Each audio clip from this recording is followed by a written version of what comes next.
Travis, What's something's what's something's going on with my Zoom, and I can't figure out what it is. yeah, man. Zoom's been acting pretty crazy for me today too. So I get you. So maybe it's not me, huh? Yeah.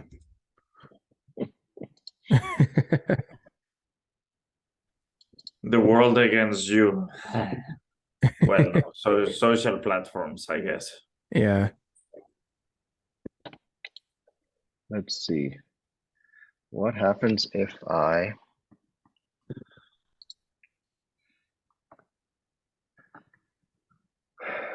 Well, it is what it is. What's up, Sebastian? You had a question. Was it a question? Yeah, actually, I wanted to ask you, do you use a lot batch leads or no? I don't personally use batch leads, no.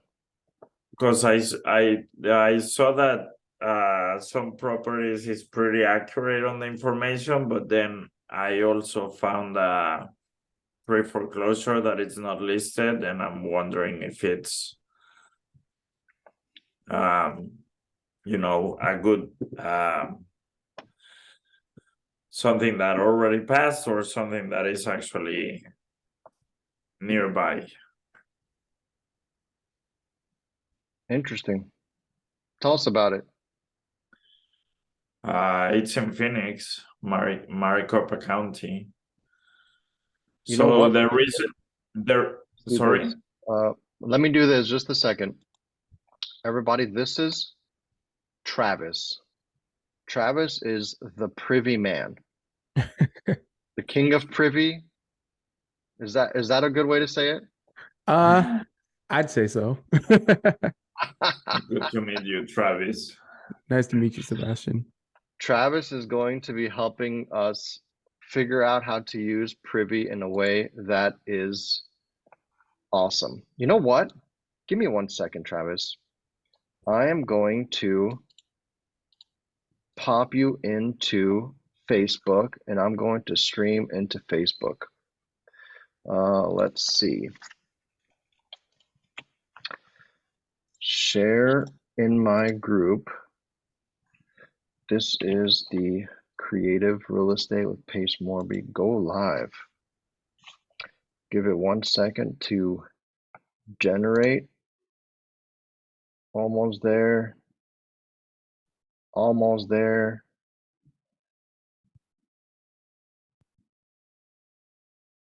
There we go.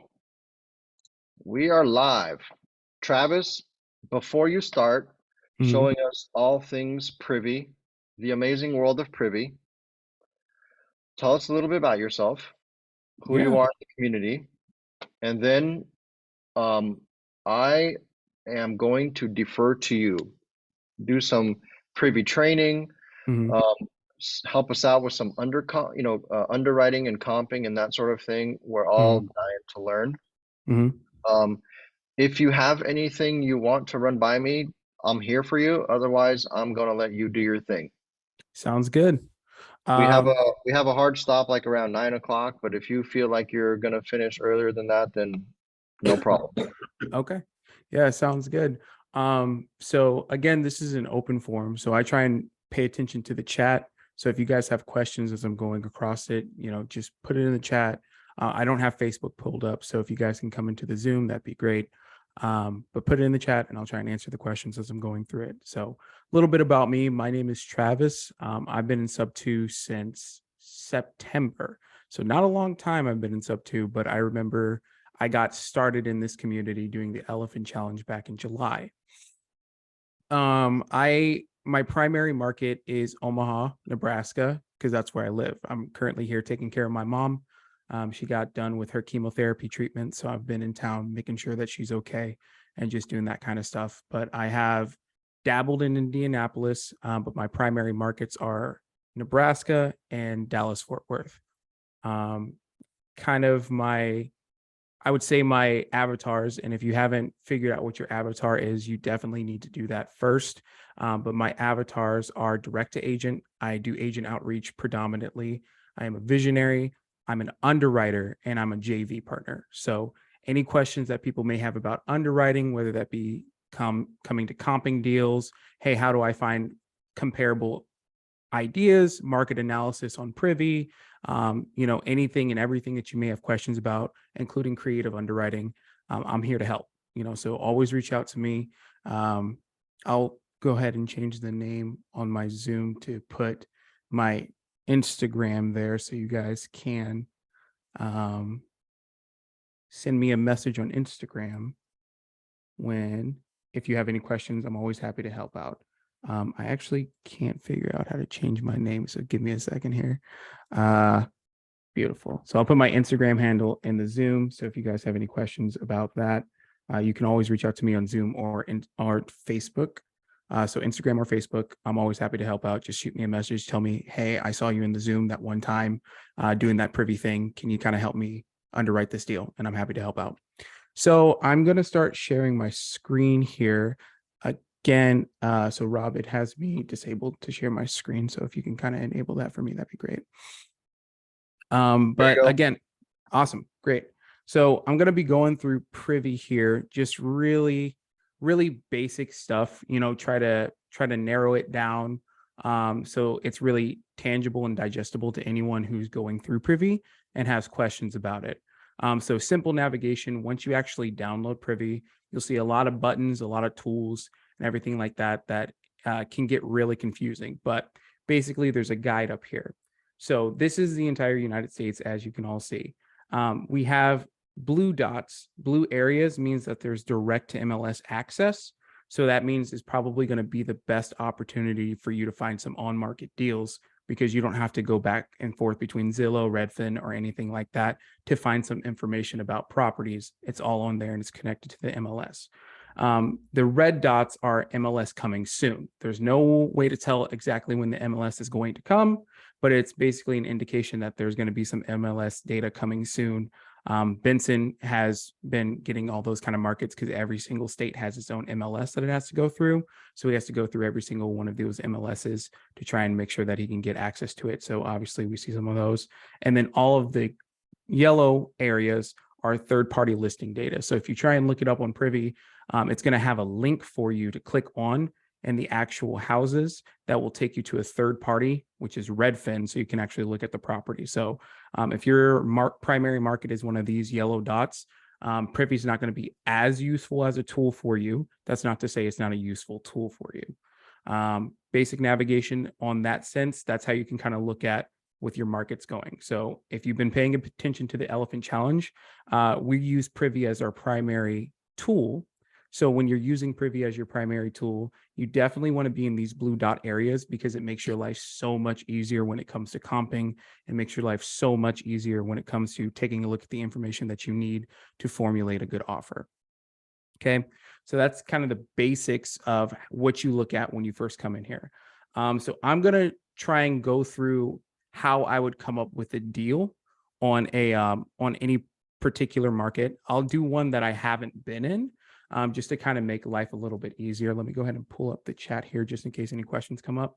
I'll do a market that I haven't done before, just to kind of show you guys what I would do if I'm brand new to a market and I'm trying to figure out exactly where I need to be in a market. Because in the Elephant Challenge, we give you the tools basically to show you how to come up and submit an offer. But there's a difference between submitting an offer and submitting a good offer that you can dispo. So the best kind of thing here is what you're going to want to do first is do your market analysis. Basically take a look at what's going on in that market, find out where fix and flippers are buying at on a relation to ARV, and then try and find properties that fit that parameter. So I'll kind of leave it up to anyone in the Zoom that's here. Somebody, one of these blue dots, choose a market, and we'll try and go from there and see what these markets are looking like and see if we can not find what the market has a diet for. Anybody have any market that they want to take a look at personally?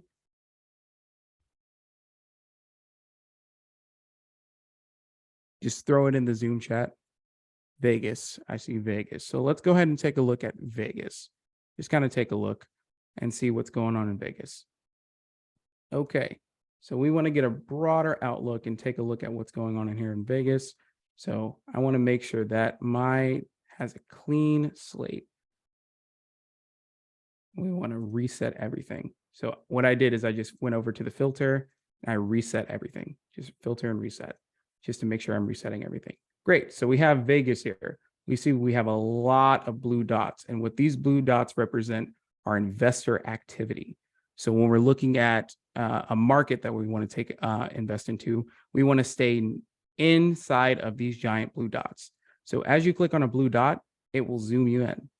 So then when you zoom in, you can get a deeper look at what's actually going on inside of the city. So we see we have like 65 investors over here, properties that recently sold by an investor, 47, 44, 42. So a big misconception that a lot of people may think is I want to stay away from a lot of other people doing business. That is not what you want to do. You want to be where everyone's doing business because you know investors want to buy properties in that area. So it gives you a higher likelihood of being able to get a deal done. So just looking at Vegas, I see that there's a lot of activity over here in Northern Vegas. So I'm going to click on the 65 and kind of zoom in and take a look at that. So it's going to take a second to load in here. So I see I have a lot of on-market properties, but I don't want to take a look at on-market properties just yet. I would prefer to take a look at properties that just sold. So the easiest way for you to kind of take a look at doing this is once you identify where some area is, you're going to want to come over here to fix and flip, because what fix and flip is it's actually going to show you who did flips in this area. So we see that there's still some activity, but most of the flips are actually happening closer to the center of Vegas. So I see 87 here. So I'll come over here to this 87 and take a look at what's going on here. So just taking a second to load. Great. So I see a lot of activity going on in Vegas right around this area. There's a lot of fix and flips going on right over in this area.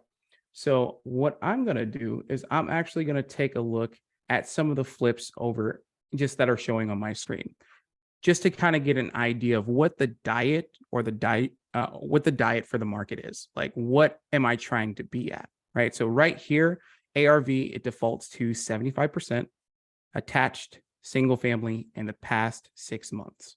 Okay. That's not bad, but I want to make sure that I'm sorting my results by the most recent thing that has sold, because the market 12 months before to right now is completely different. So I want to make sure I'm taking a look at the recent fix and flips. So what I'm going to do is I'm going to come over here to sort results. I'm going to go to sold date. This is showing this earliest sold date, and this is going to pop it over to the latest sold date. So with the latest sold date, I can now see there's some that sold on the 10th of November. There's some that sold on the 9th, the 8th, the 4th. These are the ones that we're going to want to take a look at just to kind of see, hey, where's the where fix and flippers buying properties at, and what are they kind of doing with the properties to take a look. So let's just start here. We can see here that this one was a absentee owner, it was a cash buyer, and it was a corporate owned. This tells me that this is a fix and flipper because they bought it cash, they own a company, and they don't live in it. So that's a fix and flip. And we can just kind of take a look at the property, look at the interior. We can look at what's done to the property. This looks amazing. So this is definitely a fix and flip. Kind of telltale signs about fix and flips. When the kitchen and the bathrooms are redone, that's usually a telltale sign of a fix and flipper. So we see the bathroom's been redone. We see the kitchen's been redone. So this is telling me that it's a fix and flipper. So I could care less really about what the property remarks are. What I want to take a look at when I'm trying to decide, hey, where do I need to be if I'm going to submit an offer in this market, is I'm going to come over here to the before and after. Because what the before and after is going to tell me is when did they buy it, when did they sell it, and what price did they buy it at before, and what price did they sell it at after. That's really important when you're taking a look to try and understand what a market is. So we see here that this property was basically a gut job, right? We can see just from the photos here, there's not a lot going on the inside. So this property here was fully redone. I won't say it was like a tear down, but I would say it's closer to a full gut rather than a full rehab. So on that, I see that it was I see that it was bought at 48% of ARV. That's what I really want to know. Okay. So what I would do is I would write that down. I would say, great. So on 2420 Sherman Place, they bought it at 48% of ARV. And this is going to be important, and I'll show you why in a little bit. The 2420 Sherman Place, they bought it at 40%, 48% of ARV. Great. That's what I need to know for now. So I'm going to exit out of this, go down to the next house, take a look at this. So just looking on the outside, yep, definitely a fix and flip. And I can tell because the kitchen looks like it's been redone. The floors look amazing. Usually fix and flips have kind of a neutral tone to them, so there's not a lot of bright colors. You could see it, but most of the time it's kind of the grays, the blacks, the whites, because they appeal to more people on a house when it comes to trying to sell it on the market. So I see that this one is definitely fix and flip. You know, there's been a lot of work done. Great. So now what I'm going to do is I'm going to go to the before and after and take a look. So this one, it doesn't have pictures from before, but I know that it's a flip. So I'm not entirely sure of the scope of work that was done here, but I do know that they bought it at 72% of ARV. So 72% of ARV for 3321 Osage Avenue.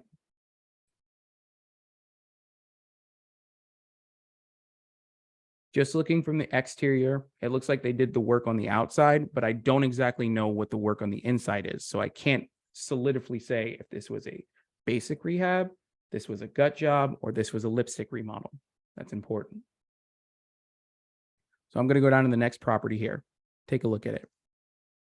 So this one was absentee owner and corporate owned. Definitely a fix and flip going on here. So let me take a look at just the interior, make sure. Kitchen redone, floors redone, neutral colors, fix and flip. So I'm going to take a look here.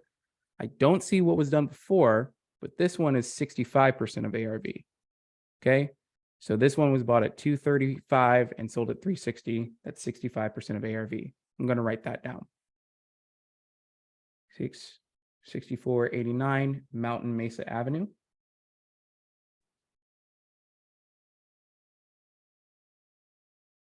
%65 of ARV. Does everybody understand what I'm doing right now and why I'm doing it? Yes, Sebastian, you're 100% right. There are a lot of properties that don't show that ARV, but that's not to say you can't figure out exactly what the property was bought at. It really does depend on the state, because there's some states that are non-disclosure, like Texas and Missouri, where they don't show the actual the previous purchase price if it's not direct to MLS access. So that's why you really want to be in these markets that do have direct to MLS access, because the direct to MLS access is going to allow you to see what it was sold at before and what it's sold at now. Does that make sense? Gotcha. Great. But as you can see, like this one, it has direct to MLS access. So I can take a look at the property history, and I see it was bought, you know, back in 2016, and then was bought again or sold again in March. I see who sold it. I see what the activity was, and this one was under contract, and it looks like it's been sold. It just hasn't caught up with the county here. So that's what it's kind of looking like. Let's take a look at a few more. I'll kind of go through these ones a little bit quicker just to kind of see, so we can get to the next step. So absentee odor, corporate, great. 70% of ARV. Awesome. And then this one is 2217 Dune Drive. 4 bed, 3 bath. Great. Definitely fix and flip. So I'll move on to the next one. So now I'm starting to see a trend here. I'm starting to see that these fix and flips are usually going for $299, $360, $330, $325. So I'm also starting to see a trend here of what the end prices I should be around is. I saw one that was at $620, one, but the other ones were in between about $300,000 and $360 so far. So that's something that I want to keep in mind as well. So absentee owner, corporate owned, kitchen's been redone, neutral colors, bathroom's been redone. Great, fix and flip. I'm going to look here. This one was 60% of ARV. And let's look at the scope of work on the interior. So the carpets definitely had to be redone, but it's not down to the studs. There's a lot of things so far that I'm able to see here that have been kept. So I would say this one is more of like a basic rehab. So I'd say 1805 Bluff Avenue.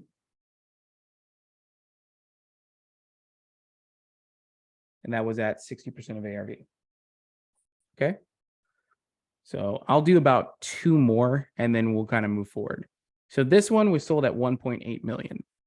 Now, this is definitely one we could take a look at, but this one is such an outlier compared to the ones that we have been taking a look at that I don't know if I want to take a look at this one until I see maybe another one that's at 1.8 million, just to make better use of my own time.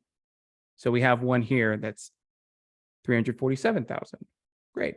Let's look at this one. So this one is definitely a rehab, but it's not as upscale as the other ones that we've been taking a look at. Kitchen and bathroom been redone. Neutral colors. Let's take a look here. So this one was 36% of ARV. And this was bought on 7/22/21.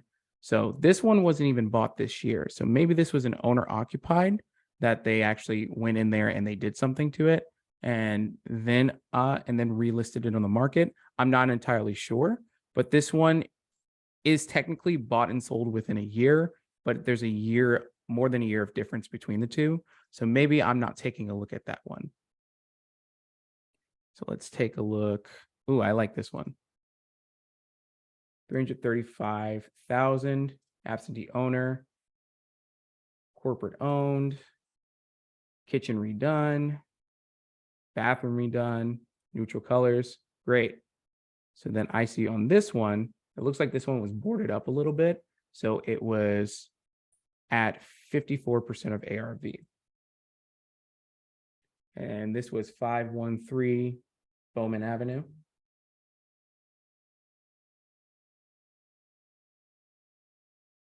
%54 of ARV. So is everybody understanding what I'm doing and how I got to this point thus far, or did I miss a step and I need to take you guys back and kind of show you how I got here?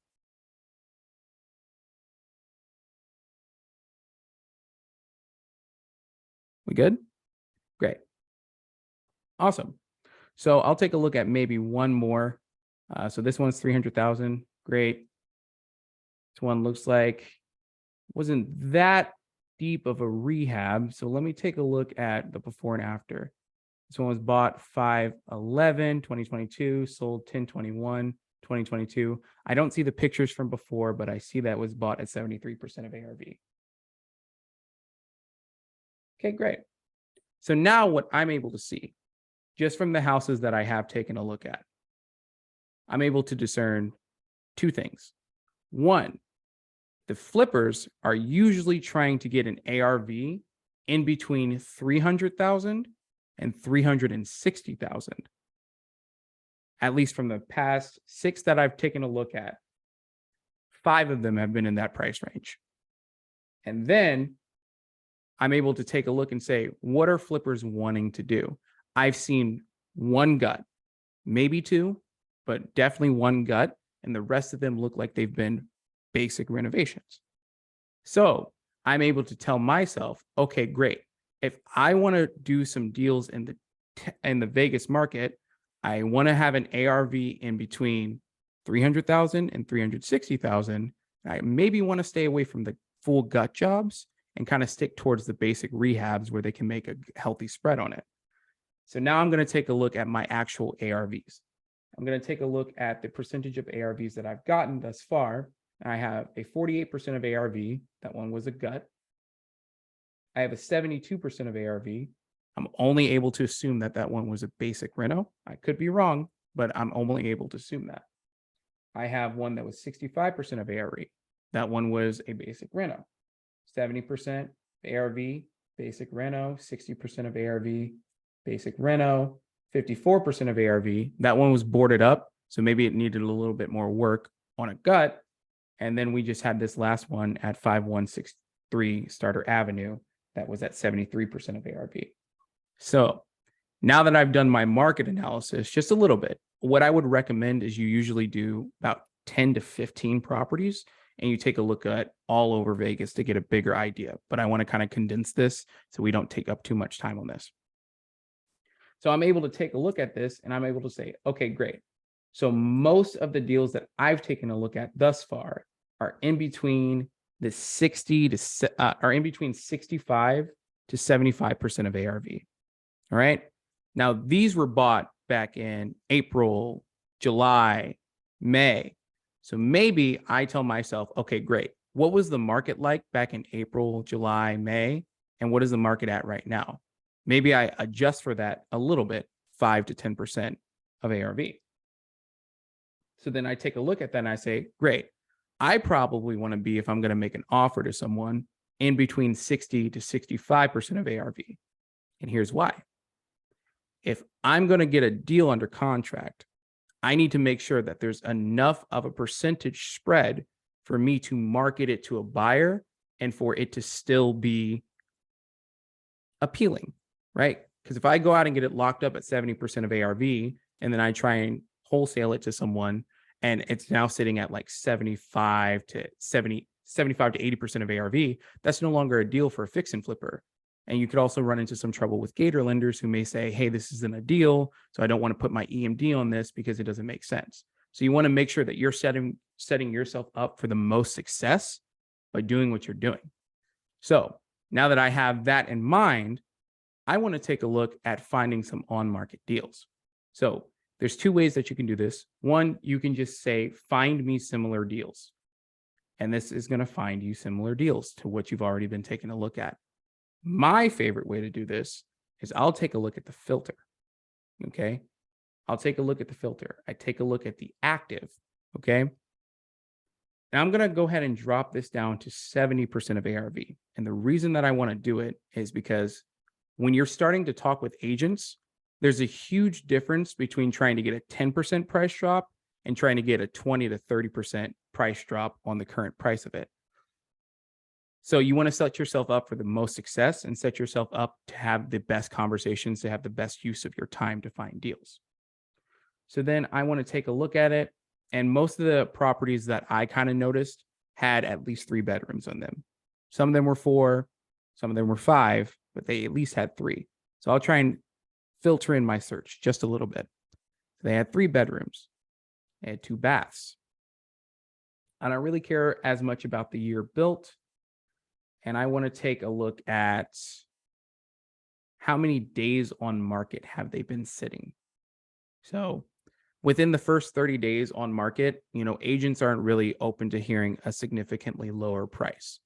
After 30 days, they start becoming more open, but you'll start to notice when you start making calls that 60 days on market, that 60 days is a pretty sweet spot because it's been sitting on market for about 2 months. So that's what I'm going to do. I'm going to take a look at active properties that have 3 bedrooms, 2 baths, and 60 days on market. And just take a look at what's going on. Okay, great. So I do see that there's some properties over here that have been, sitting on market for a long amount of time. Now, a lot of activity was going on right over here. So this property in specific sticks out to me because this is right where a lot of investor activity was going on at. So I want to take a look at this one and see what's going on. So this one looks like it's a manufactured home. Of all the properties that I have seen thus far, none of them have been manufactured homes. So the ARV percentages and all this kind of stuff don't really apply to this property because this is not similar to the other properties that I've seen fix and flippers do. So this may not be the best use of my time. So what I'm going to do is I'm going to take a look at some other properties. And how I'm going to do this is I'm going to do the same way that I sorted the fix and flips. I'm going to sort it by days on market. I'm going to make sure the highest days on market are showing first. So we're going to go down the line. This one looks manufactured. This one looks like it could be interesting. 212 days on market. Let's see what it's looking like. There's not a lot of information here.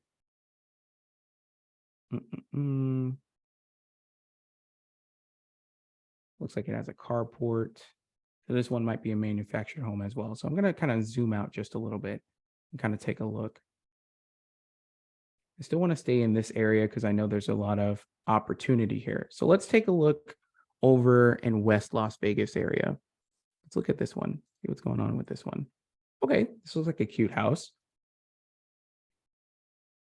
Looks like it's not been updated. Doesn't look like it's in bad shape. Looks like the kitchen could stand to be updated a little bit. Neutral colors already.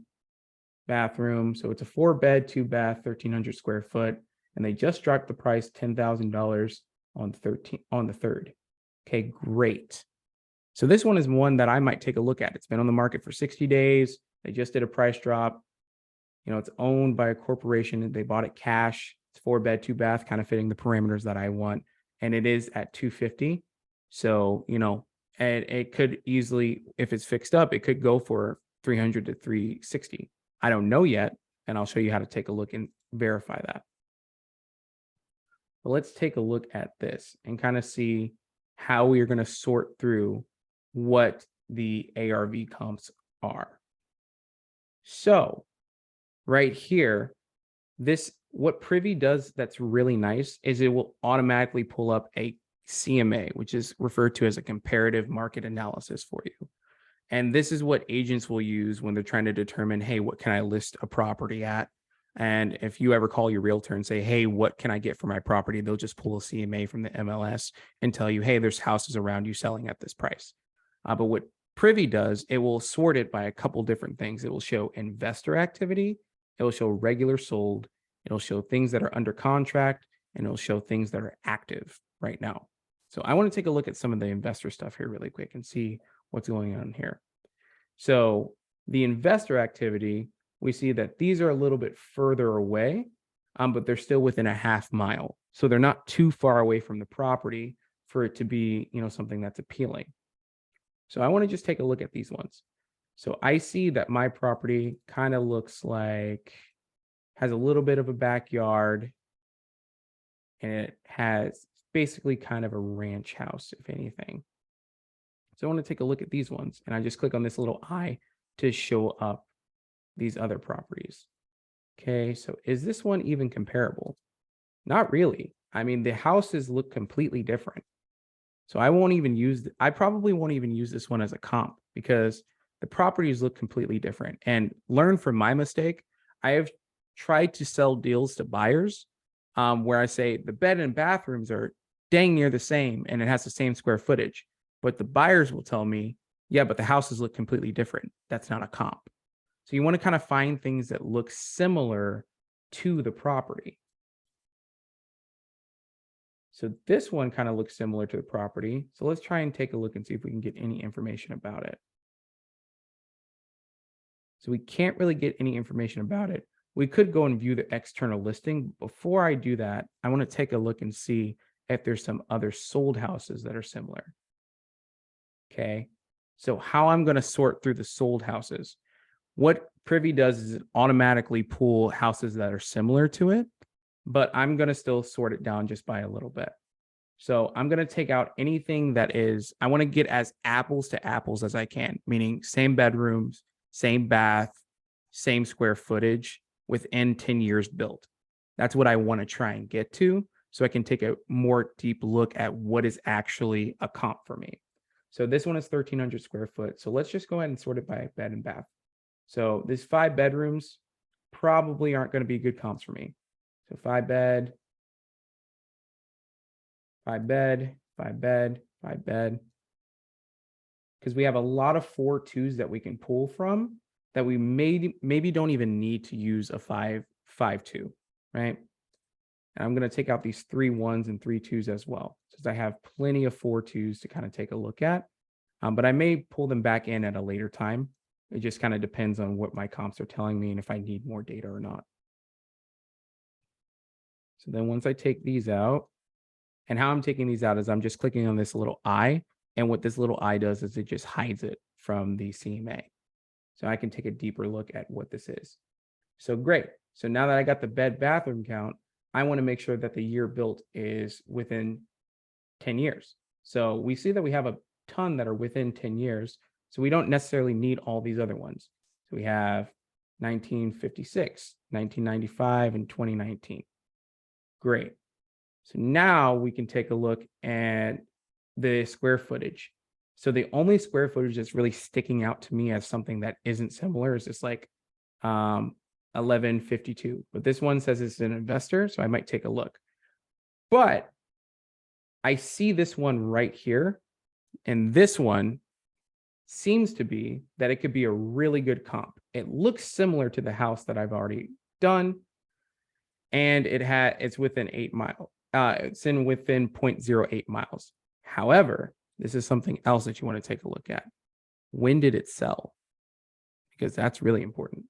So I'm going to sort it by what sold most recently. So I'll take a look at this one. This one is dang near the same house. This one right here is 1165 Hart Avenue. This is dang near the same house. So if I'm going to pull a comp and I'm going to try and show it to a buyer and say, hey, this one is a comp, I can pull this property and say, hey, this sold for this, and it's dang near the same house. So let's take a look on the inside and see what happened with this house. So this one looks like it has it updated the cabinets just a little bit. New washer and dryer. Floors maybe were redone. But this isn't like a renovated property. So this one was definitely not renovated. They did something with the backyard that makes it look really nice. And the one in our subject property doesn't have anything in the backyard. So maybe that's the main difference. But this one isn't a ARV. This is not the full after repair value because this hasn't been completely updated. So let's see if we can find one that has been completely updated. Let's take a look at this one. Not really showing me anything on this one. So let's see if we can find one that has been updated. See if we can get lucky. Okay, so we haven't. We haven't found anything that has been completely updated that we can use as point of reference other than this one, that it looks very similar, but it was sold back in April. So since it was sold back in April, what I would do is, and don't take my path and say, this is exactly what I'm going to do. But what I would do is I would factor in a 10% drop in the market. Since this one was updated, this is dang near the same house, 1,200 square foot, built in the same 10 years. The lot size is also similar, which you can take a look at right here. Lot size is also similar. But it was sold back in April. I may take a look at this and say, okay, great. If I'm going to try and use this one as comp, I need to preemptively get over the buyer's objection. And the buyer's objection is going to be, hey, this sold in April. I don't know I'm going to be able to sell this at this. So what I'm going to do is I'm going to take 10% off. So if I'm taking 10% off of 310,000, that's going to be minus 31,279. So I might say, hey, you could probably get 270 to 275 on an ARV. So if I'm looking at that, now I'm going to look at my subject property. So this doesn't need a lot of work. It could stand to be updated, but it doesn't need a ton of work. But I already know that buyers are going to want to be at 65 to 70% of ARV if they're going to buy one that they're going to have to go in and update. So what I'm going to say is, okay, great.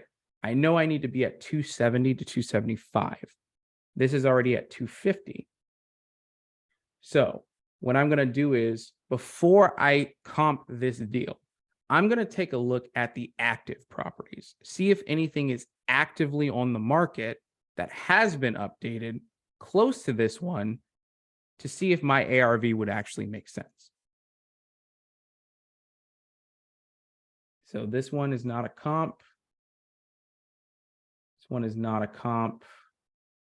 Let's see what this one looks on the exterior. This one hasn't been updated. It's currently listed for 315. This is similar, but is listed for 315 and hasn't been updated. This So this one looks like it has been updated more than the other two, but it hasn't been done by a flipper. So let's look at some other ones, see if we can find one that has been updated. This one's at 310, hasn't been updated. So let's look here. This one's at 290, hasn't been updated.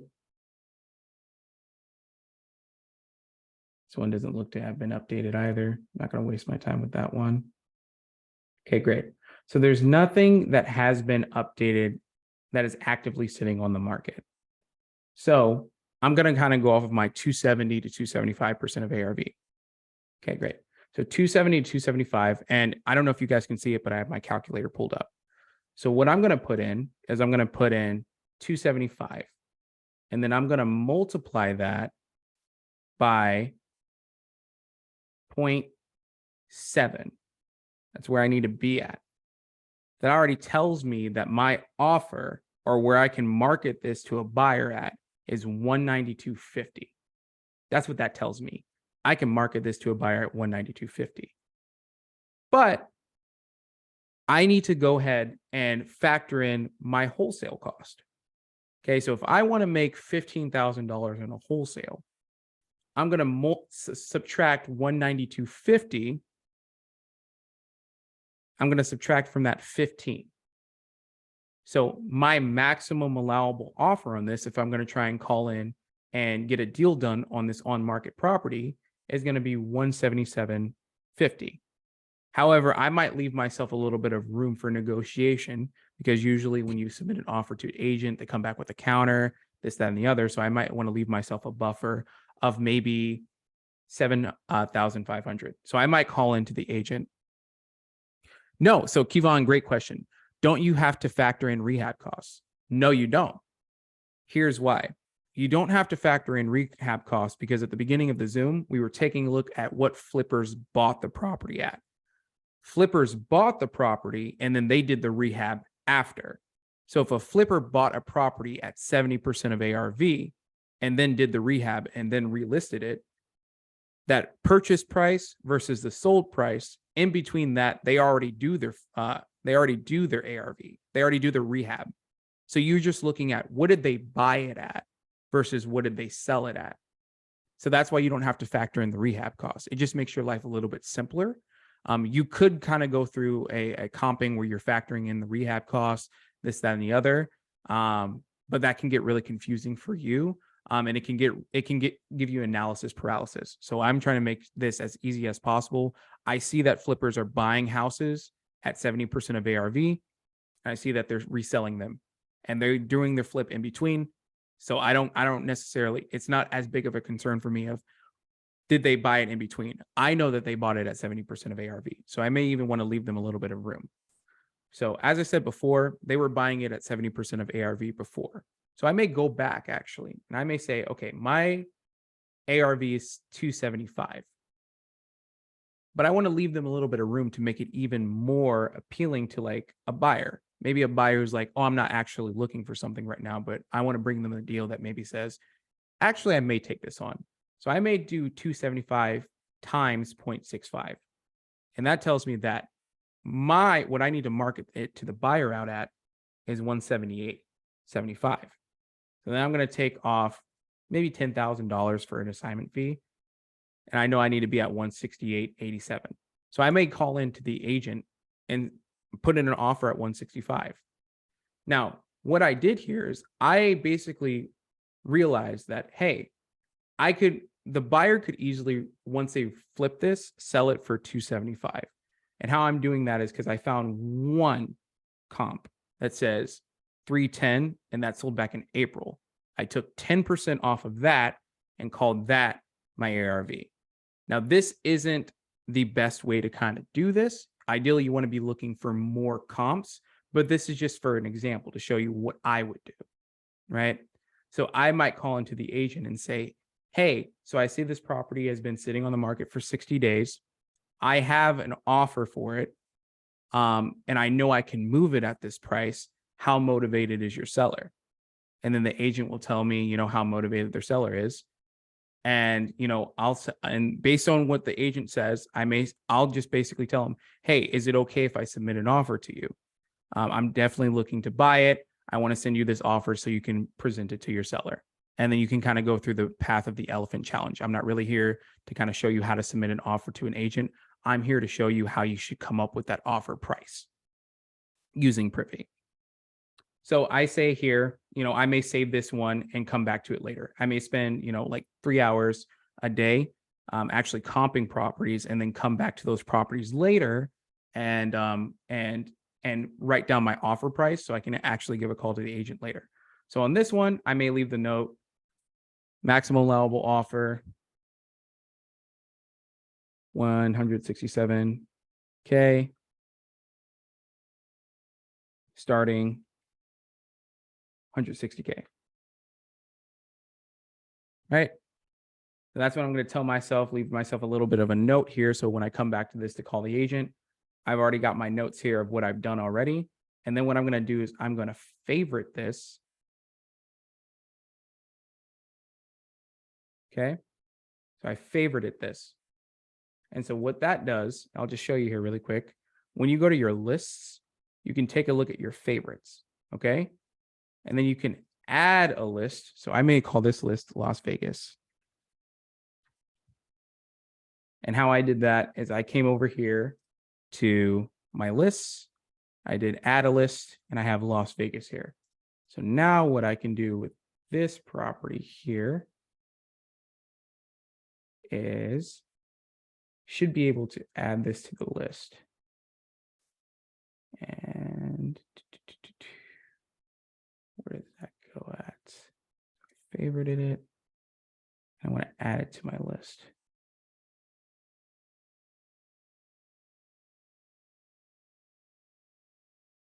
Okay. So I've already favorited it. Sorry, you guys, just been a long day here. Give me a second. Okay, so we got it on my list here. And then we just added this.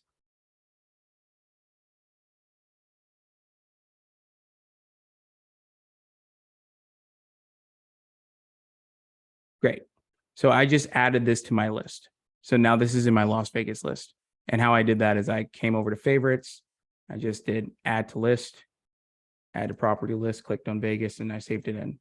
You can also do this from the actual Privy page where you can do manage list, add to the property list, and then save it in right there. Okay. So then I'm going to start making my Vegas list. So this is just one property. So let's try and go through a couple other ones. You see one that's right over here. I really want to spend my time on this one. Let's just take a look. Cash buyer. They dropped it $1. Interesting. They dropped it $1. Let's take a look at the history here. They dropped it $314. That's what they started at, about $315.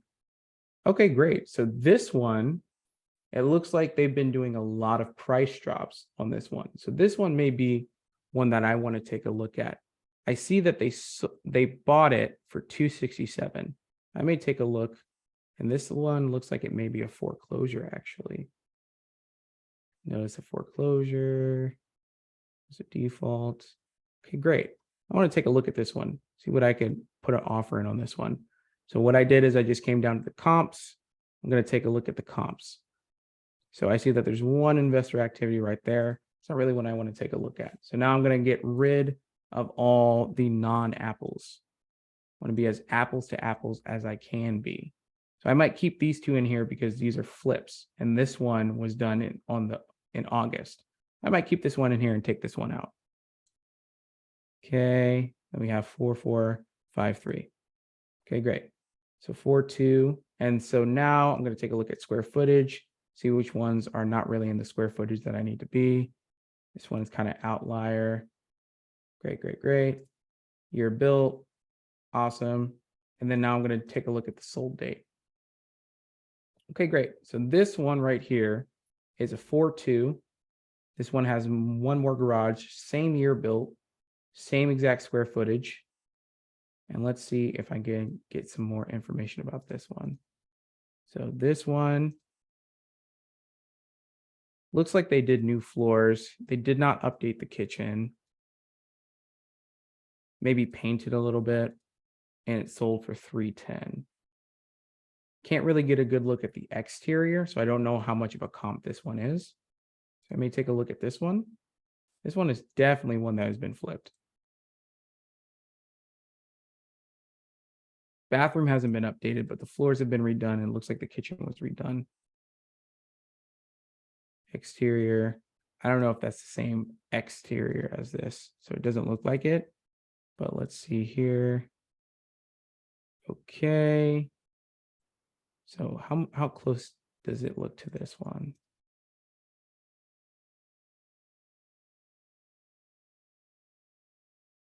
Okay, they look like they have a similar exterior and a similar setup. So this one might be a good comp for me. Okay, great. And this is a 3-2. So there's one less bedroom. And this one sold at $330. Okay, so I might keep that one in there. And this sold in August. So what I'm going to do again is I'm going to Angel, you said how'd you know those were flips, the ones you can choose to hide? Okay, so how I know they're flips, right? I look for three main things. I look for one, has the kitchen and bathroom been updated? If the kitchen and bathroom have been updated, 9 times out of 10, it's a flip, right? Because most people who are living in the house who want to get it ready to list on the market, they probably won't redo the kitchen and the bathroom. So I look for that. I look for updated flooring. And then I also look for neutral colors. So if it has updated flooring, a renovated kitchen and bathroom, and neutral colors, and what I mean by neutral colors is like grays, blacks, and whites, that tells me it's a flip. I can just look at it and can tell that's a flip.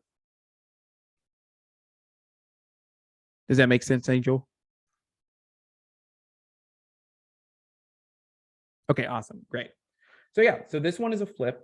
Updated kitchen, new floors, and this one has a splash of blue in the kitchen, which I kind of actually like myself, and then yellow, so blue and yellow complementary colors. But this one is a flip.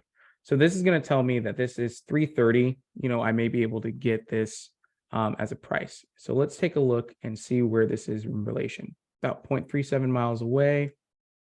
Okay, great. Now, so I'm going to remove some of these more outlier ones.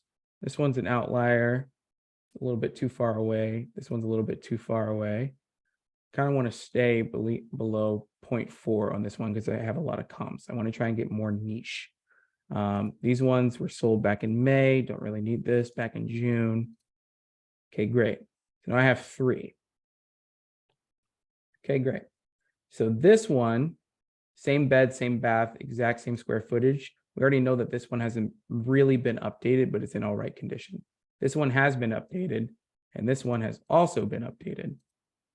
You can tell bathroom's been updated. Neutral colors, kitchen's been updated.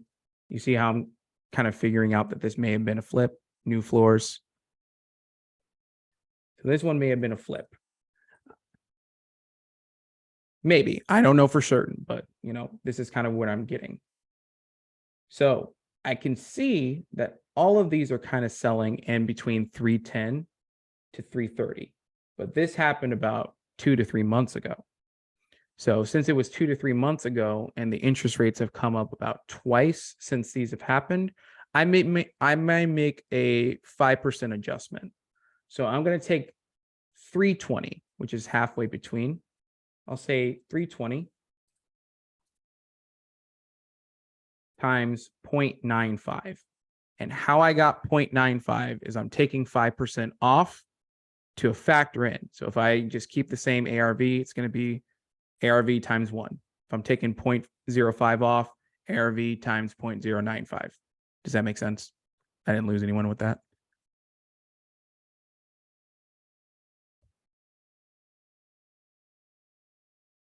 Great. So my ARV is now coming back at 300 to 304. I'd say that's pretty fair. Let me take a look at some of the active on-market properties, see if anything is listed that has been newly updated. This one looks like it has new floors, but this is a 3-1. So this one is not a comp. Let's see if there's any 4-2s. No, so nothing on market is telling me that I couldn't get 300,000 if I were to list it at 300,000 with a fully update. Let's take a look at just the under contracts. Ooh. Okay, so this one has been fully updated. This is a recent flip. It's a 3-2. It's about 1,000 square foot, but it has been updated. It's under contract, so it hasn't closed yet, but it was listed at 279. And this one as well, 279, it's a 3-2. So usually an additional bedroom will bring, oh, here it is. Great. So this one is telling me that it's a 4-2, 1,200 square foot. This is a flip, right? Shen, how did you come up with the method of deducting 5% for the current market? So just what I found useful for me, if the flip sold in the first 2 quarters of the year, I'm deducting 10% because that's when the market was hot. If the flip sold in the 3rd quarter, I'm deducting 5% because that's when the market started to soften. And if it sold within the quarter that we're in, which is November, late October, basically October and November, I can take those as valid comps because they were within the last 60 days. Do you see how I got that? If it sold between January and we'll say May, I'm going to take off 10%. No, we'll say June because that's where the market started to kind of correct. In between January and June, I'll take off 10%. If it sold between July and September, I'm taking off 5%.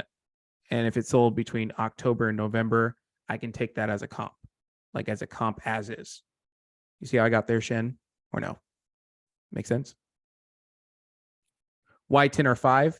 Because when the market was super hot, the reason why I kind of took 10 and 5%, I'll be honest with you, Jamil Damji, who's a wholesaler, he's kind of had this kind of idea where he's taking off 10%. So 10% of a market adjustment from when the market was hot is kind of a safe place where you want to be, just so you don't get a lot of pushback from your buyers. And then 5% for recently, because after June is where the market kind of dipped a lot and stuff started to correct and people started to get, a reality check a little bit. So you don't have to correct as much, but correct as much as you see fit. I think a 10% correction in any state would be safe and would give you solid numbers. But if you don't want to be insulting to the agent or to the seller, you can kind of do what works for you. This is what I found has worked for me. Does that make sense, Shen? Awesome. Great. So back to what we were talking about. This one is a 4-2, right? 4-2, 1,200 square foot. We want to take a look at our subject property. This is a 4-2, 1,100 square foot. So this one just went under contract at 275. So what I'm thinking is 275 might be a more valid comp than 300, just because I see that this one went under contract. This one hasn't completely sold yet. So this isn't a sold comp. But what I'm seeing is that this one went under contract. So somebody was interested in buying this house at 275. Now, how close related is this house to our subject house? So our subject house looks different. There's a different setup. So where I'm going to kind of draw my $300,000. Oop, I kind of popped off there. Where I kind of draw my $300,000 from is this one is different. This subject property looks a lot different than the one that's under contract at 275 right here. They're just different houses. They look different. But this one has been updated completely. And the other comp that we had, which were these ones, they sold a little bit further out. So I'll say 275 is a comp for a house that looks different than this one, but has been updated. And these ones haven't completely been up. They've been updated, but these are a little bit further back. So taking off 5% from these ones is 300,000. So I'd say a safe ARV for this house is about 285 to 295 is what I'd say. And this is at ARV right now. Basically, this is at ARV and it hasn't been updated. So I don't exactly know what the seller situation is here, but this is definitely not going to move. I could foresee this house just staying on market. It's not going to move. It's been listed for 120 days. It hasn't moved yet, and I don't think it's going to move anymore. So what I'm going to do is I'll come in and I'll say, great, if I can get 290, I'll split the difference, 285 to 295. 290, and I say I want to be at, say, 60, in between 65 and 70% of ARV. So I'll say 67. So 290 times 0.67 tells me that I need to, my maximum where I need to market this to buyers at is about 194. So if I want to take a $15,000 assignment fee, my maximum allowable offer is going to be 179. But I may leave some room for seller concessions, counter offers, whatever the case may be. So I may put in an offer at 175. May call the agent up, say, hey, I'm going to be significantly lower than where you're at, but I know I can move on this property if you can give it to me at 175, right? And then I'll submit an offer to them at 175. What this is really supposed to do, if you're getting into the elephant challenge and trying to learn a lot, is you don't have to get every offer accepted. But the offers that you do get accepted, you want to make sure that you can move it, right? Because let's put it like this. If you submit offers that are appealing to an agent and a seller, great. You can get an offer accepted. But if you can't move it, you can't sell it to an end buyer, and you can't get anyone who's actually interested in taking that from you and paying you a wholesale fee, did you really get a deal? Or did you just get a contract, right? So what your goal should be is, yes, you could submit a lot of offers, and maybe these offers are low and the agent tells you, screw off, like, this deal sucks. But imagine you submit 50 offers and you get 2 accepted, but 2 are accepted at prices that you can move. So now you have 2 deals as opposed to 50 at prices that are nice to the seller and to the agent, where you get 10 contracts but 0 deals, right? So this is why Privy is such a powerful tool, because you can use it to inform where you need to be. I don't know if anyone joined late, but at the beginning of the Zoom, I kind of went through how I determined that people in Vegas need to be in between 65 and 70% of ARV if they're going to buy a property. So if you have questions about that, definitely shoot them over to me and I can show you again. But on this one, I would probably offer 175, starting with a maximum allowable offer of 179. So I'll go ahead and leave that note in there. Maximum allowable offer, 179K. And I'm going to start out at 175. And this is with me getting a $15,000 assignment fee, right? So I'm already factoring in my assignment fee. So when I market it to the buyer, it's still appealing to the buyer because they're still getting it at a good percentage of ARV while still paying me an assignment fee. You never want to do ARV times, whatever percentage you need to be at and say, great, I'm going to offer this to the seller. Where's the meat on the bone for you to get paid? Always be thinking about that. Hey, if I'm doing this work, how do I get paid? Make sure you always factor in what your payment is going to be. How much are you looking to get? Because when it comes, the difference between the ARV percentage that you need to be at and where you get it locked up under contract at is your spread. That's your wholesale fee. So always pay attention to that. Especially if you're going to use a gator lender, you're going to want to make sure that you leave enough meat on the bones for both you and the gator to get paid, right? Okay, awesome. So I'm going to favorite this and I'm going to add this to the list. Vegas. Great. I left a note there. I'll do one more and then I'll kind of open it up to questions about anything that has happened along the way.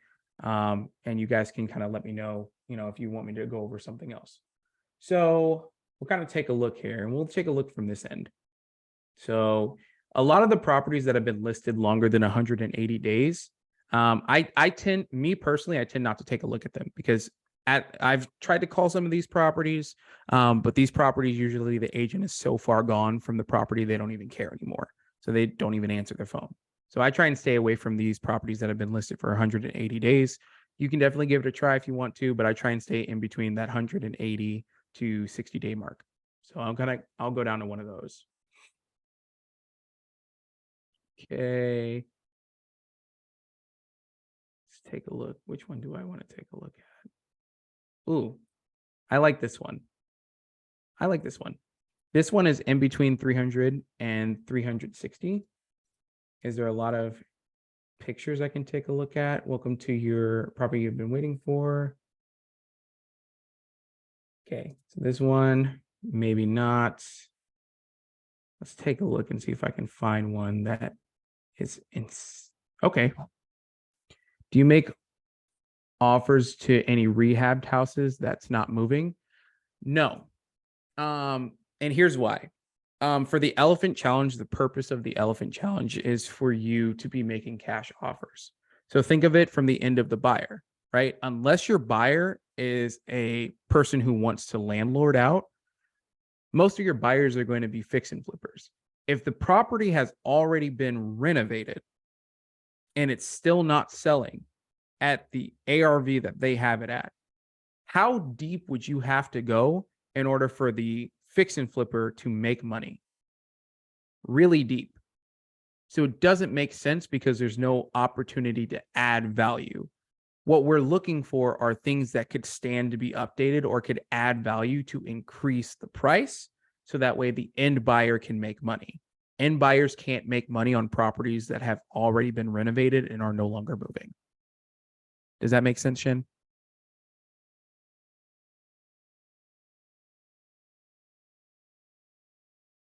Awesome. Great. So this one is one that is interesting to me. It's been listed for 152 days.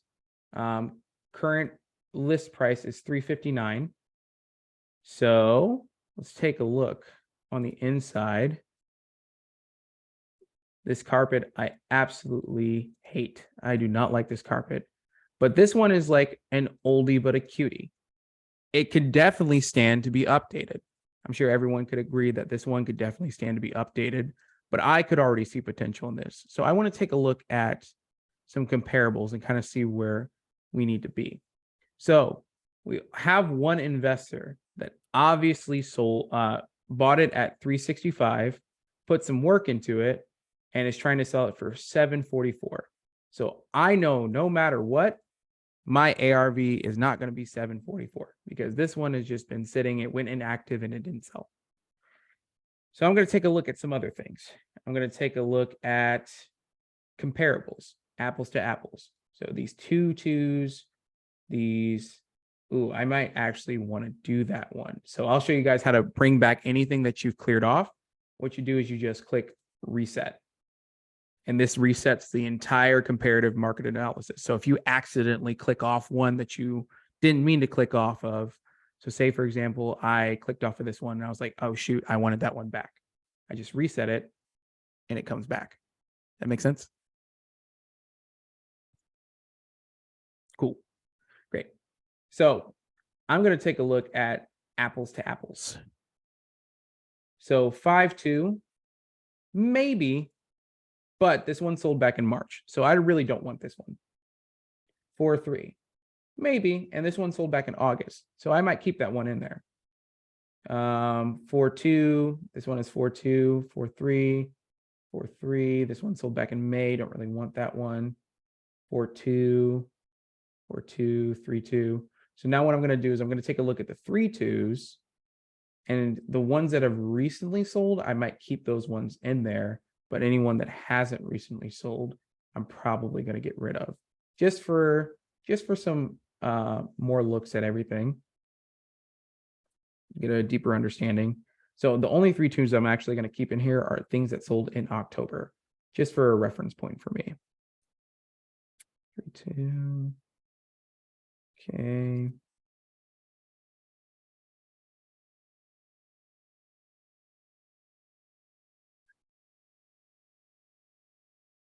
Great.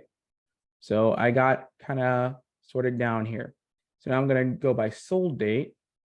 I'm going to take a look at some of the things that are outliers. So yeah, these 3 2s did sell back in October, but they're so far off of the actual square footage that it doesn't matter.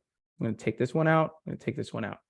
These ones are not completely far off from the square footage. So I might take a look at them and kind of see how much work was done and kind of make a determination from there.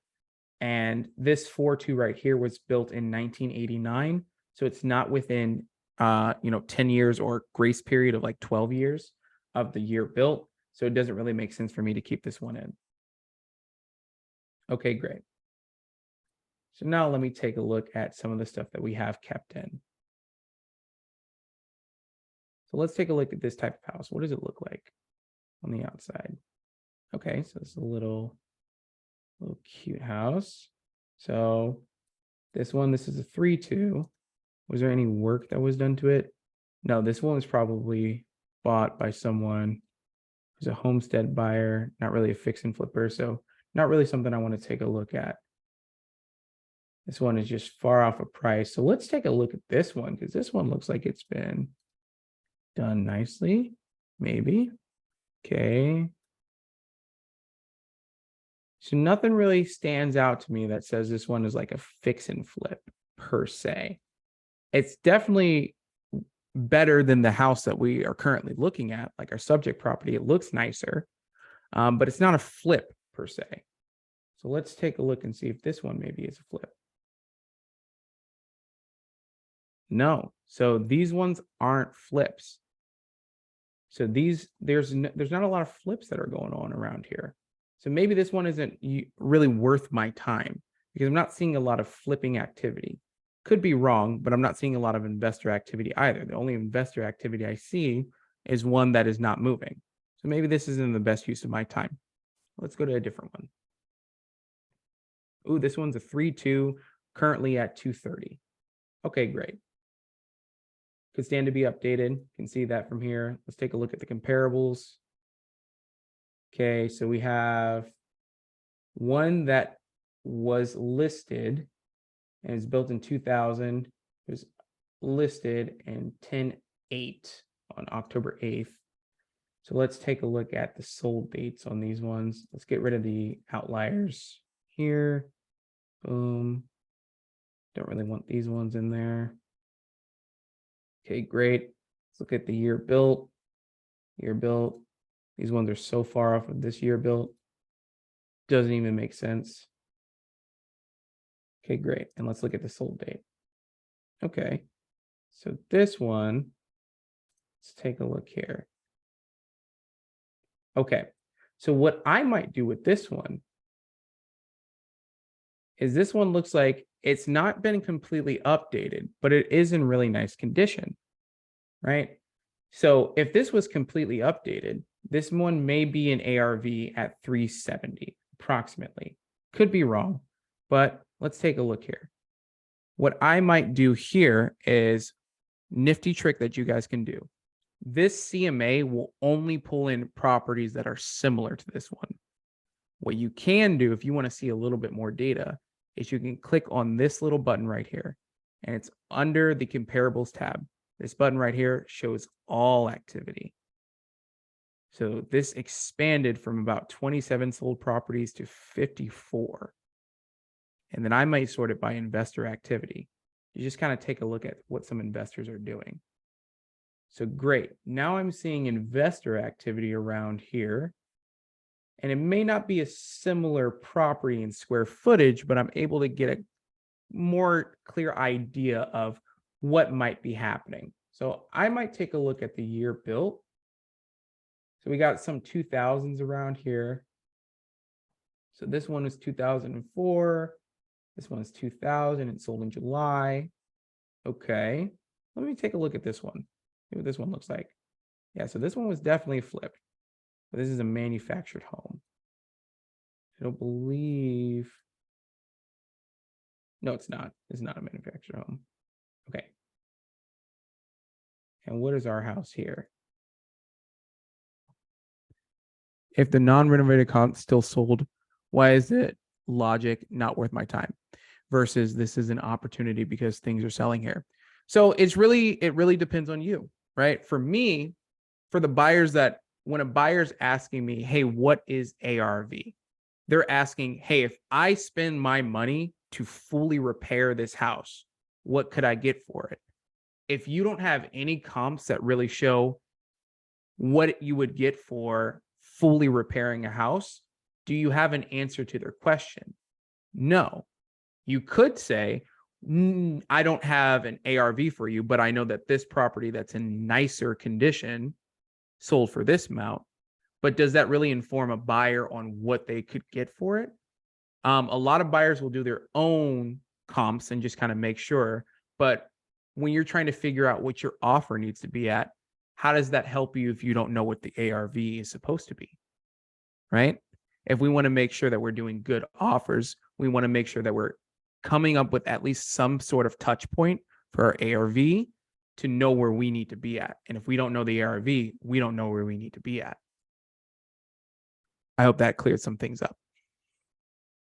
Okay, so this is what our property kind of looks like on the outside. So yeah, this one kind of looks similar to the other one that we were just taking a look at. Great.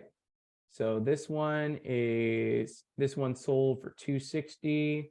This was a 3.2. Great. 3.2, and it sold back in July. So what that tells me is I maybe need to take off 5% from the ARV. So since this one was 1,200 square foot, 1,248, I'm going to take a look at the price per square foot and kind of let that determine my decision here. So here's a neat trick that I use. If I see something that is similar, and what's really great about this one right here is it's really close to this house as well, less than 0.1 mile away. And if you look at both of these comps, both of these properties sold for $208 per square foot.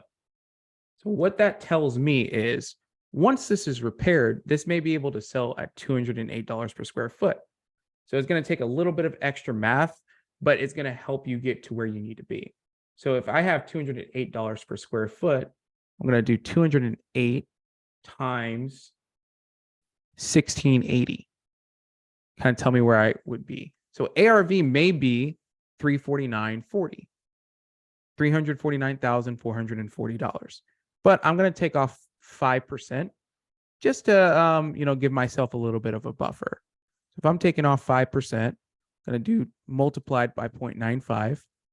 So that tells me my ARV would be 331,962. I'm always going to undershoot based on my calculation because I don't know what the market's going to be. And what's the worst thing that happens if you undershoot an ARV?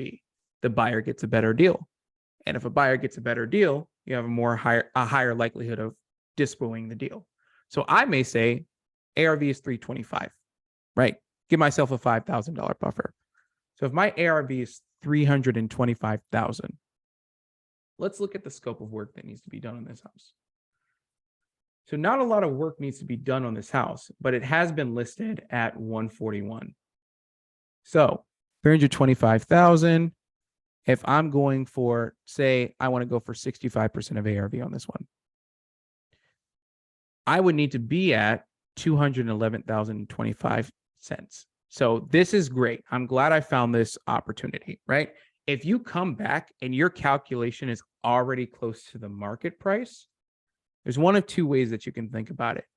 Great, this is an easy deal for me. I can just come in and offer, say, $200,000 on this property and then dispo it to somebody. And don't do that. Because when you're finding on-market deals, you want to find something that's a deal. You want to do something for a buyer that they couldn't have done themselves. Because if a buyer comes in and any real buyer is going to take a look at the property online, If they see it's listed and they see that you are trying to dispo it to them at 211 and it's listed for 230, that's $20,000 under list. And a buyer may think, I could have done that myself. That doesn't make any sense for me. Like, I could have done that myself. So at 65% of ARV on this property, I'm sitting at 211,000. So this is already close to list price, but I may want to make this appealing to a buyer. So I may say, great, my ARV is 200. My maximum allowable offer is 211,000. That's what I could dispo to a buyer. But I want to make sure that if I get this under contract, a buyer is actually going to be interested in this. So what I would recommend is, if you're close to the list price already, try and undershoot the list price by at least $35,000 when you're marketing it to it.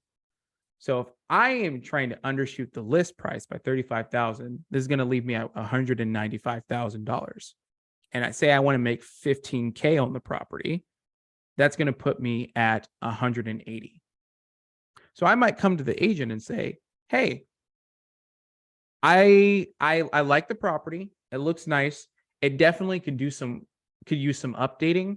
And just where the market's at, it doesn't necessarily make sense for me to get it at the price it's listed. I see it's been listed for 141 days. So clearly it's not moving, even though they dropped the price 35,000.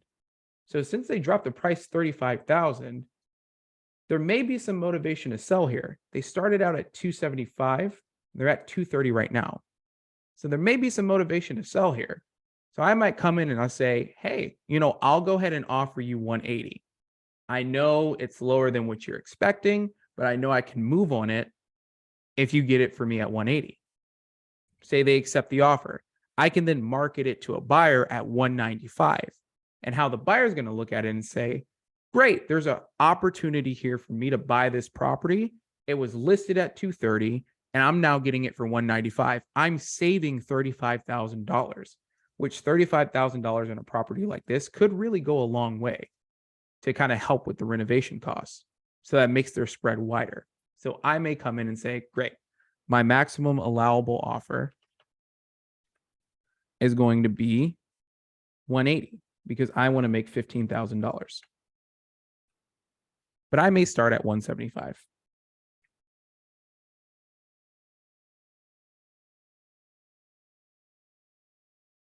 And I'll go ahead and favorite this and add this to my Las Vegas list. Does that make sense to everybody? Great, awesome. So I went through 3 properties here, and I know to me, it doesn't seem like I went over a lot, but it could have been a lot for somebody and anybody.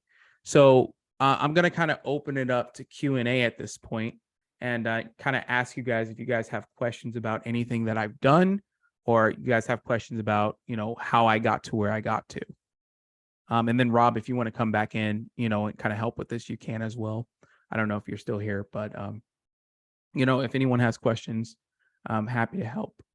So Kevon, I see you have a question. What's going on? So I came in just as you were getting into finding ARV, the exact ARV that you can buy at. Yeah. Can you briefly, maybe a 30-second rundown on that? Because I think I have the gist of it. You just pull up all of your fix and flip activity, and then you just see what ARV they buy it at, and then you kind of know what range you're in. Is that correct? Yeah. So every market is different, right? Yeah. So I know me personally, because I work in Texas. In Texas, I need to be at 60 to 65% of ARV for a basic reno. Yeah. But as you can see in Vegas, you can be at 70% of ARV and still move something. Whereas in Pennsylvania, you need to be at 45% of ARV. These are all things that you will only know if you take a look at the market. So I use Privy to help me with my market analysis, because I'll take a look at the recently sold. And when I say recently, I mean within the last 2 months, things that were sold by fix and flippers and what price they bought those at. Because that will tell me, okay, where do I need to be at if I want to make a deal that is marketable to a buyer? Okay. Okay. All right. Sounds good. Thank you. Yeah, absolutely. Great information, by the way. Like my mind was blown because I think I've been given like ridiculously low balls because I do the ARV times 70% minus repairs minus my Mhm. fee. Yeah. So I think So- I've been I've been lowballing the hell out of people. Well, so what you want to think about here, right, is this is why I like Privy, right? Because Privy will tell you what a fix and flipper bought a property at, right? Mhm. So if Privy tells you what a fix and flipper bought a property at, they did the repairs after they bought it. So it makes you have a better offer that's still marketable. Now, yes, Kevon, if you had gotten your offer accepted at those really low offers, yeah, any flipper would have bought that. But how are you going to get that accepted if you're like minusing from the ARV repairs? Like it Exactly. may not be a good offer that you can build a strong relationship with an agent on. Yeah. All right, man. Thank you. Yeah, absolutely. Anyone else have any questions? So really quick here, if you kind of go through how I've gone through how to formulate an offer, you can use this information to come at an agent with an offer. Like, hey, I'm looking for a new project in Vegas, right? I see in Vegas, we're fixing flippers. We're buying at 70% of ARV. This is my ARV on this property. Like, what do you think the ARV will be? You can use your own numbers to help you with negotiating with the agent. Hey, I'm getting this number as my ARV. What do you think the ARV is? Can you provide me comps that show that? Okay, great. So I have to be, at least 60 to 65% of ARV for it to make sense for me. So my offer is going to be at this price. Do you think, your seller might be open to it? Great. I'll send you over an offer. So now you're using your own market research to support why you need to be at a certain place. Instead of just sending a lowball offer to an agent, you're explaining to them why you're being at that price. So an agent knows, one, hey, this person isn't just coming out of nowhere with this price. And two, this person is doing research on the property already. So this is somebody that I may want to work with or get some deals done with. So now you're cultivating a relationship with an agent as well as someone who does their homework. Does that make sense to everybody?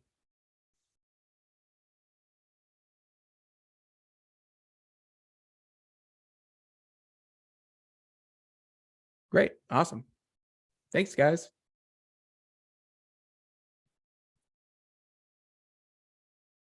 Hey, Rob, you're still muted. Can you hear me now? Yes, I can. Awesome. Thank you so much for coming out, sir. We've learned a lot. It was great to see some more methods of comping and using Privy, especially. I haven't been using it to the full extent possible.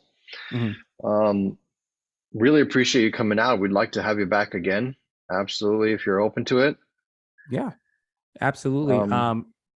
Yeah, I mean, what I'll try if I come back again, I'll always try and do other people's markets, right? We did Vegas this time. We can do a different market next time. I'm always happy to help and kind of show where my thought process is, to see if that helps anybody else.